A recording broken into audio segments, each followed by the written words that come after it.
oluyor Leyla? Şimdiye gelmiş olmaları lazımdı. Yahu bir şey oldu sandım ben de. Trafiğe takılmışlardır. Ya tamam da o zaman telefona neden cevap vermiyor? Serdar'ı aradım mı? Aradım tabii ki Kerim. İkisini de aradım. Tamam canım sakin ol. Dur bir de ben arayayım.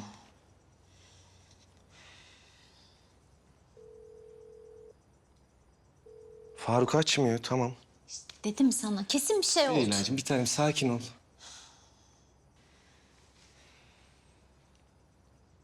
Serdar.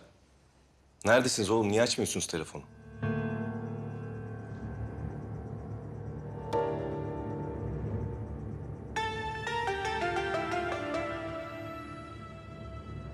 Kerim ne olmuş?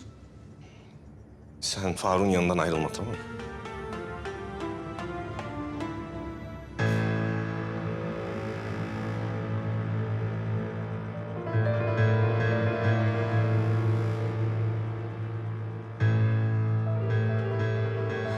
Hayır. Hayır. Efsun. Hayır. Leyla. Hayır. Olamaz ki.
Efsun mu?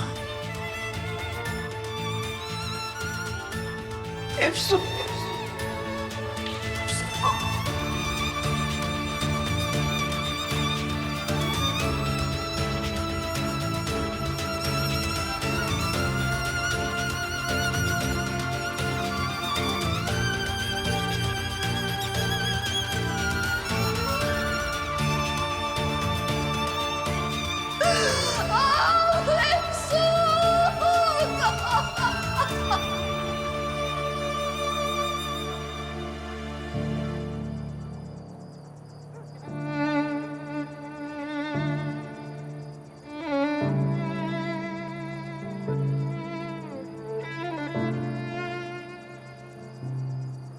İçeride mi beklesek acaba?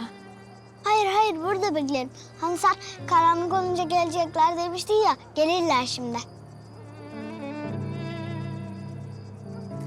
Tamam, peki. Burada bekleyelim. Olur. İyileşmişti ama eve dönüyordu. İnanmıyorum ya. Of. Sıra bendeydi Efsun.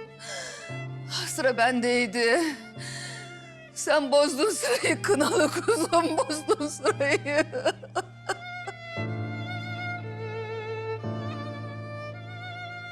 Son gecesini niye evinde geçirmedi?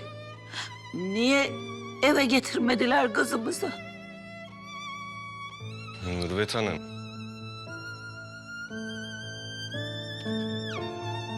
Faruk en doğrusunu yapmış. Hayır.